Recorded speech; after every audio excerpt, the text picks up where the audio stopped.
የሰማይ አምላክ ያከናውንልናል፣ እኛም ባሪያዎች ተነስተን እንሰራለን። ይህንን ቃል የተናገረው ወንድማችን ነህምያ ነው።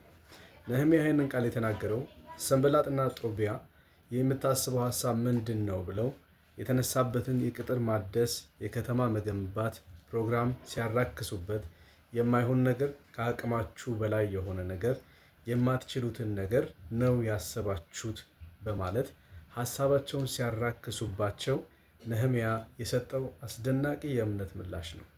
ወገኖቼ ክንውን ሁል ጊዜ ከሰራዊት ጌታ ከእግዚአብሔር ዘንድ ነው።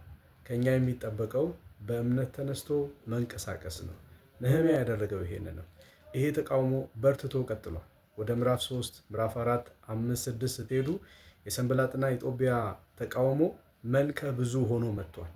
እጃቸውን ለማድከም የቻሉትን ሁሉ አድርገዋል። ነገር ግን ነህምያን ከግቡ ሊያስቆሙት አልቻሉ። ምዕራፍ 6 ላይ ለወዳጅ ልብን የሚያሞቅ ለጠላት ድንጋጤን የፈጠረ ዜና ተሰማ። እንደዚህ ይላል፣ በ52 ቀን ውስጥ ቅጥሩ ተሰርቶ ተጨረሰ ይላል፣ ተጠናቀቀ ይላል። ይህንንም በሰሙ ጊዜ ይላል ጠላቶቻችን ደነገጡ፣ በገዛ ሀሳባቸው አፈሩ ይላል። ነህምያ ይሄን ለማድረግ ሲነሳ የብዙ ነገር የሰው ኃይል እጥረት ነበር፣ የገንዘብ እጥረት ነበር። ከተማዋ ሙሉ በሙሉ ነው የወደመችው። የህዝቡ ሞራል ጥሩ አልነበረም። ከዚህም ደግሞ ከፍቶ እችኑ ባለችው አቅም እንኳን ለማድረግ ሲነሳ ማስፈራራቱ፣ ዛቻው፣ ተቃውሞ ቀልድ አልነበረም። ምን ልላችሁ ነው?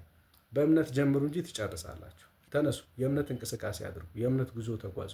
እግዚአብሔር በሰጣችሁ እድል፣ እግዚአብሔር በሰጣችሁ ታለንት፣ እግዚአብሔር በሰጣችሁ ጊዜ ተጠቅማችሁ ለእናንተ ጥቅም ለእግዚአብሔርም ክብር የሚሆን ነገር አስመዝግቡ። ነህምያ በዘመናቸው ይህን አድርገዋል። ዛሬ ነህምያ የለም፣ አንተ ነህ ነህምያ፣ እኔ ነኝ ነህምያ። ተቃውሞ አትፍሩ። ጠላት መቼም ቢሆን የእናንተን መነሳት፣ የእናንተን መቆም፣ የእናንተን ማበብ፣ የእናንተን ፍሬያማነት ቆሞ ማየት አይፈልግም። ስለዚህ እግዚአብሔር በሰጠን ጊዜና ሰዓት እግዚአብሔር በልባችን ባስቀመጠው ነገር ተንቀሳቅሰን ለለውጥ መቆም እንችላለን። ለእግዚአብሔር ክብር የሚሆን ነገር ማድረግ እንችላለን ልላችሁ ነው። ጸጋ ይብዛላችሁ። ቸር ቆዩ።